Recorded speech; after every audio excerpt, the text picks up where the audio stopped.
Hello, my night travelers, and welcome to this gentle bedtime story. Tonight, we'll travel together to explore another wonder of the world. Find a comfortable position, close your eyes, and let your body relax.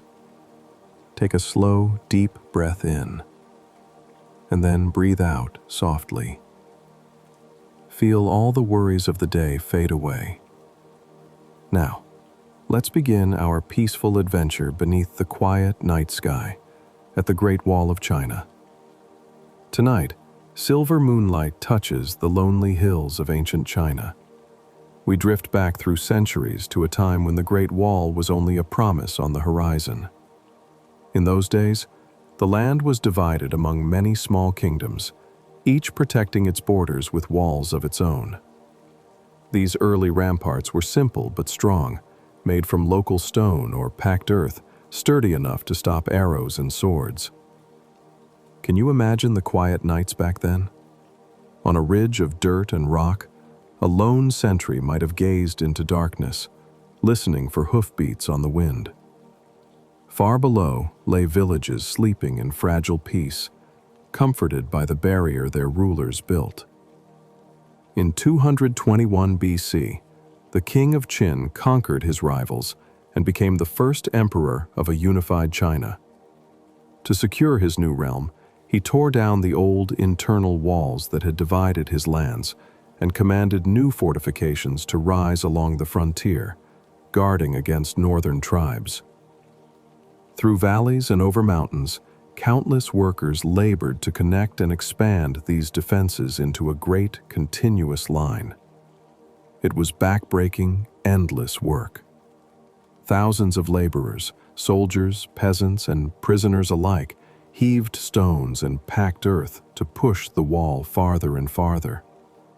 They used whatever the land provided. In the mountains, they piled rugged rock, and across flat plains, they pressed yellow earth firmly between wooden frames. Many of those ancient bulwarks have long since crumbled back into the ground, with few traces remaining today. But in their time, these early defenses stretched across hundreds of miles. By around 212 BC, the Great Wall of Qin extended from the deserts of Gansu in the west to the coast of Manchuria in the east. Later generations would call this marvel the Long Wall of 10,000 Li, a poetic name for a wall of innumerable length. Dynasties rose and fell like the tides. Some emperors neglected the wall, letting nature and time wear it down. Others rebuilt and extended it when new threats loomed, often tracing different paths across the frontier.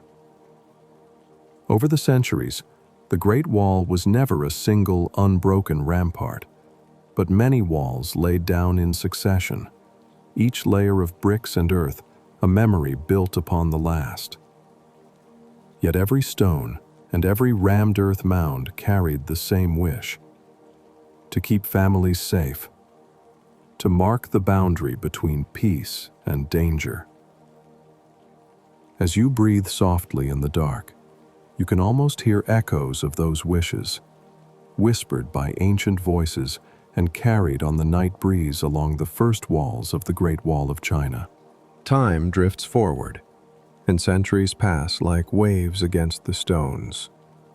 Now we find ourselves beneath the cool moonlight of the Ming dynasty, more than 1,000 years after the first walls were raised. The Great Wall has been reborn in brick and stone, more immense than ever. After a bitter defeat by northern invaders in the 15th century, the Ming emperors resolved to fortify their borders. They rebuilt old fortifications into a nearly unbroken chain across the frontier, stretching from the waves of the Bohai Sea in the east to the far western deserts. Unlike the rough earthen ramparts of ancient times, this wall is a giant of engineering. Millions of gray bricks and heavy stones locked tightly together. We walk along the top of the wall and marvel at its design. Here it stands about 8 meters high on average, and nearly 14 meters at its tallest. The path along the crest is as wide as a road, in places enough for 4 horses to ride side by side. The wall is studded with watchtowers, perhaps 25,000 of them in all. Inside each tower, soldiers keep watch through narrow slits and store food, arrows, and gunpowder for battles that might never come. The terrain here is wild and steep, yet the wall makes it an ally. It clings to knife-edge ridges and plunges into rugged valleys, so that any invader would struggle with cliffs and crags long before facing the battlements. At key mountain passes, the Ming built fortress gates with maze-like walls and multiple courtyards to trap any who breached the outer gate. The Great Eastern Fortress of Shanhai Pass anchors the wall where it meets the sea, earning it the title First Gate Under Heaven.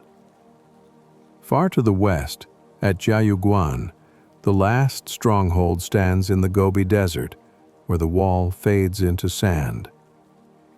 Between those distant ends lay many garrisons and signal towers, forming a vast network of defense. We pause to catch our breath at a high overlook.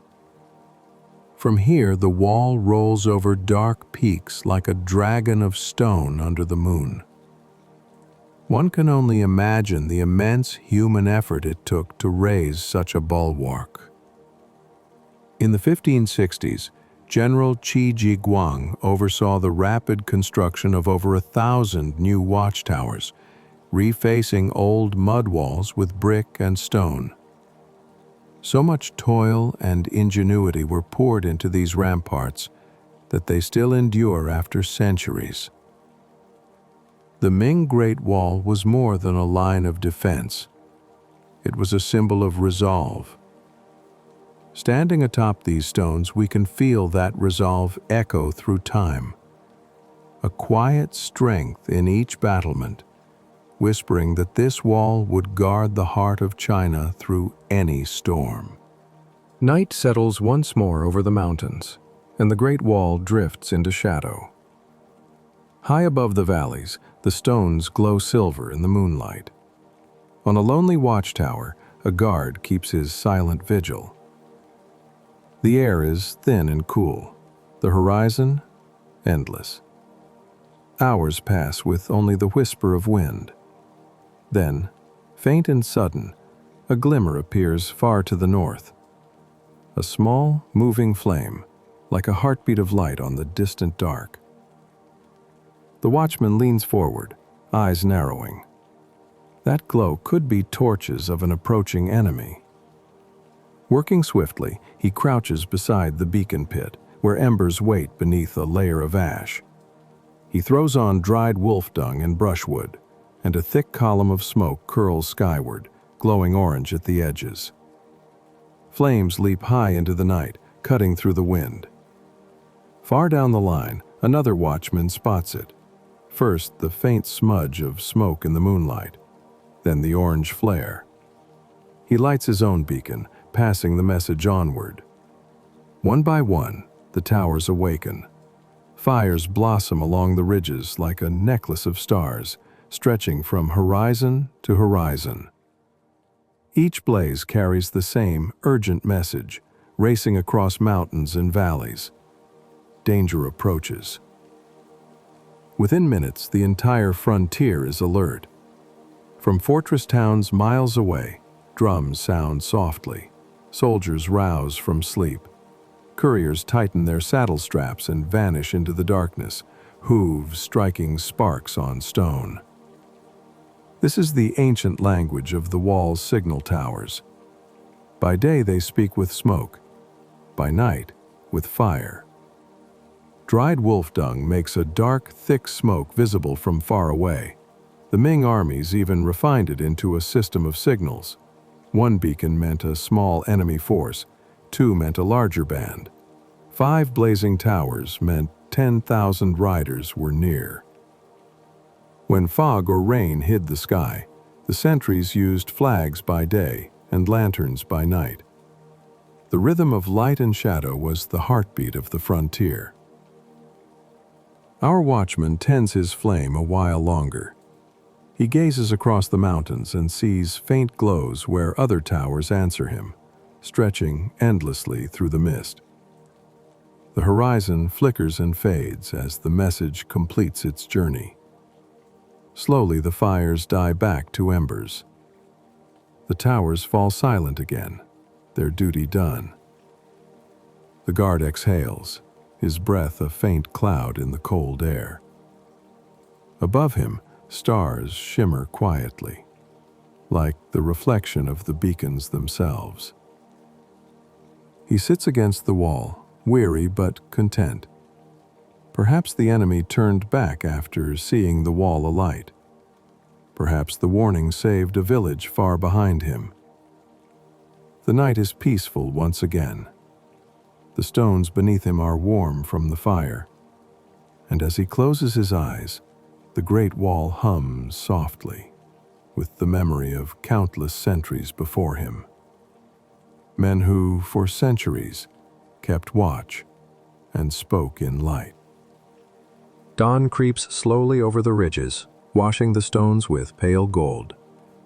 The watchtower's fire has long cooled, leaving only the faint smell of smoke carried on the morning breeze. Along the great wall, life stirs again. Soldiers rise from their narrow cots, pulling on worn boots and thick coats against the chill. For them, every sunrise begins the same way, quiet, disciplined, and full of small duties that keep this endless fortress alive.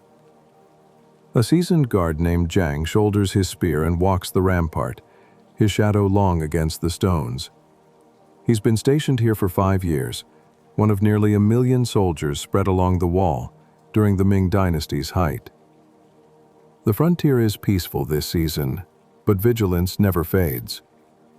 From his post, he looks out across the barren hills, where the horizon ripples with dust and memory.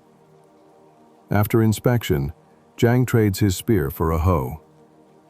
Beneath the wall's shadow lies a patchwork of fields where soldiers cultivate millet and cabbage between drills. Their survival depends on these crops.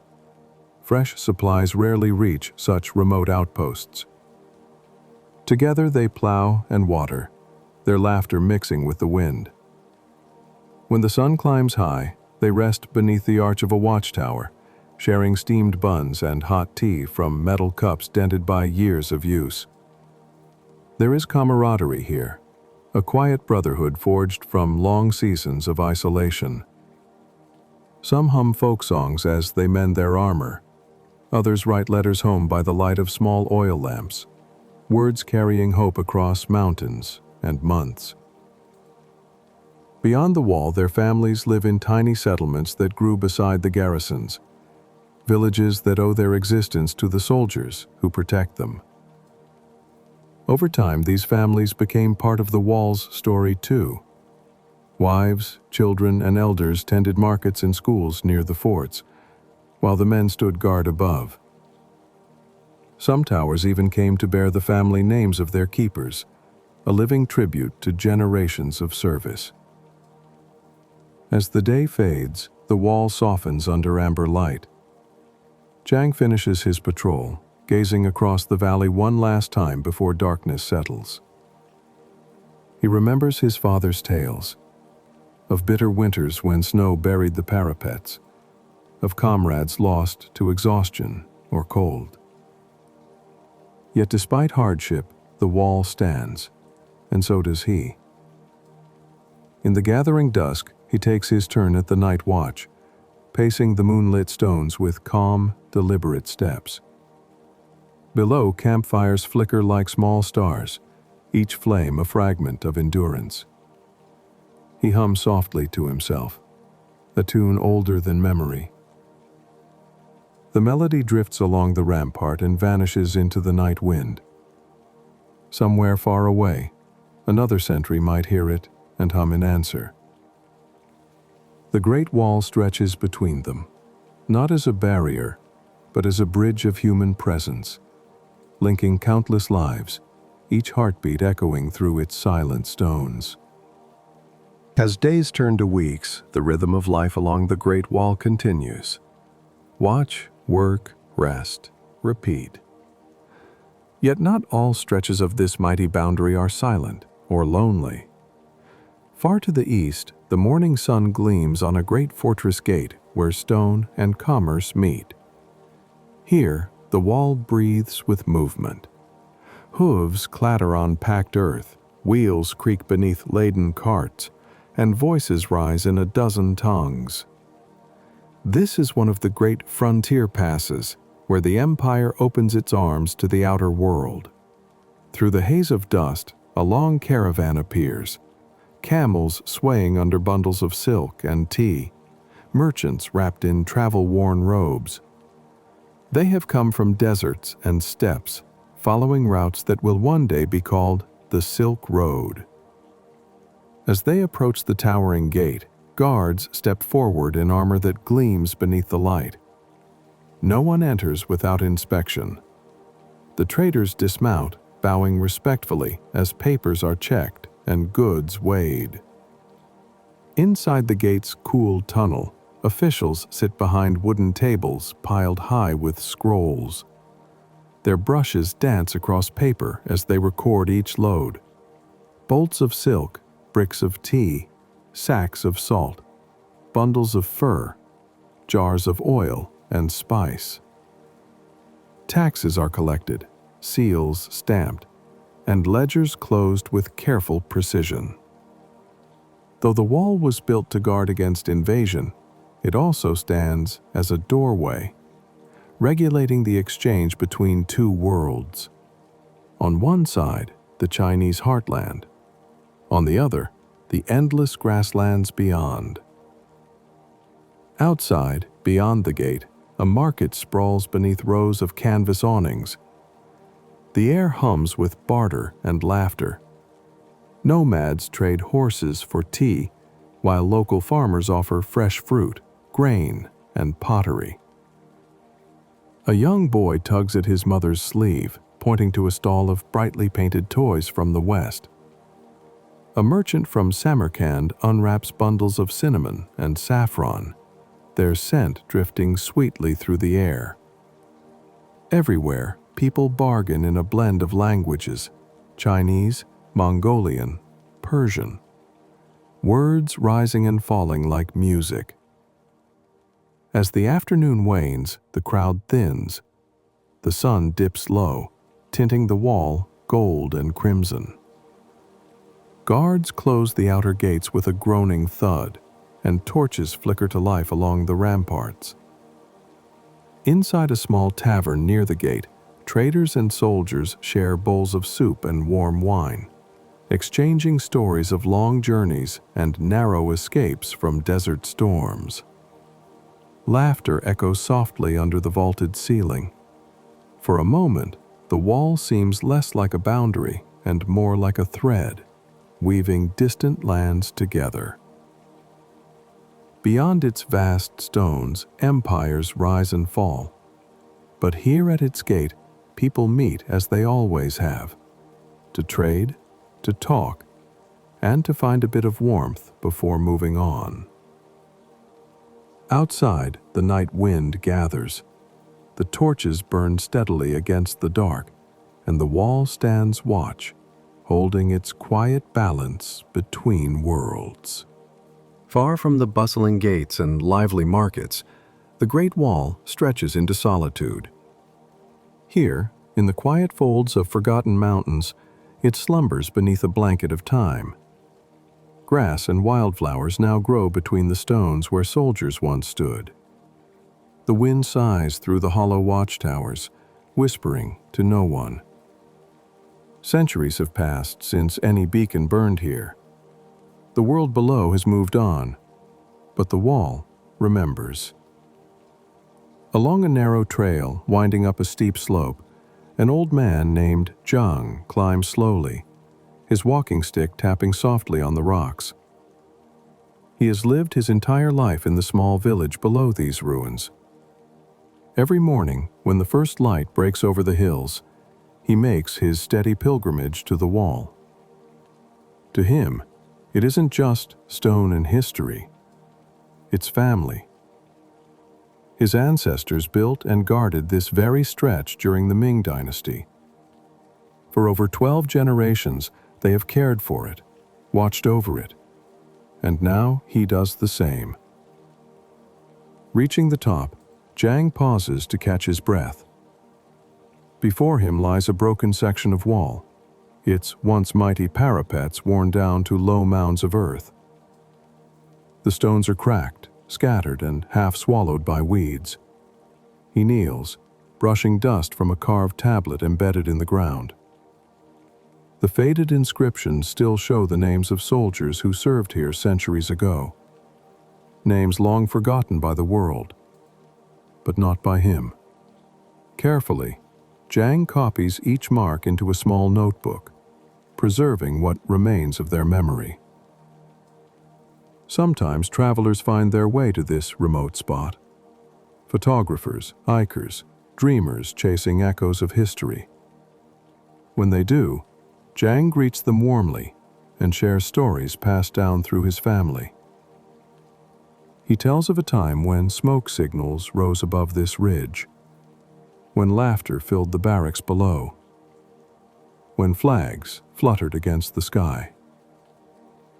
He speaks not with sadness, but with quiet pride.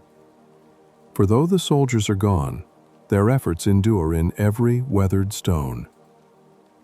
As afternoon fades into gold, Zhang sits on a fallen block, gazing over the valley.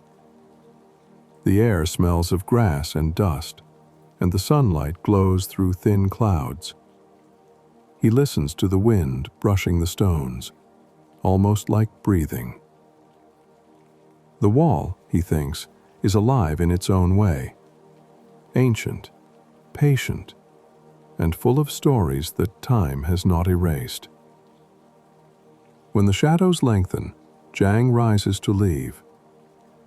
He pats the wall gently, as one might comfort an old friend. "Rest well," he murmurs, voice soft against the mountain breeze. The wind seems to answer. A faint hum, low and kind, rolling along the ridges. He smiles and turns toward home, his footsteps slow but sure. Behind him, the great wall lies quiet once more, bathed in the light of the setting sun. A sleeping giant that still dreams of the world it once protected. Night returns once more to the mountains, and the great wall lies beneath the soft glow of the moon. Its stones shimmer faintly, tracing the ridges like the spine of a sleeping dragon. No guards stand watch now. No fires burn. Only the whisper of the wind moving through the cracks of history. Where once soldiers marched and torches blazed, silence has become the wall's most loyal companion. Centuries have passed since the last beacon fire. Rain and frost have chipped away the stones, carving their slow signature into the surface of time. Roots from stubborn trees dig deep into the mortar, prying the bricks apart. In places, sand buries what was once grand. In others, the wall simply melts back into the earth. Nearly a third of the Ming Great Wall has already vanished, not through battle, but through patience. And yet, it endures. In remote valleys, villagers and volunteers walk its crumbling paths, carrying baskets of stone to patch what remains. Conservation teams map each section, tracing the old lines where the wall once ran strong. They work quietly, not to restore perfection, but to keep its memory alive. Because the wall is more than the sum of its stones. It is a story, carved by countless hands and endless hope. As we stand beneath the stars, we realize that the Great Wall was never only a barrier. It was a bridge between generations, a promise of unity, of safety, of belief in the strength of endurance. Every dynasty that touched it left behind its own mark, a heartbeat pressed into the landscape.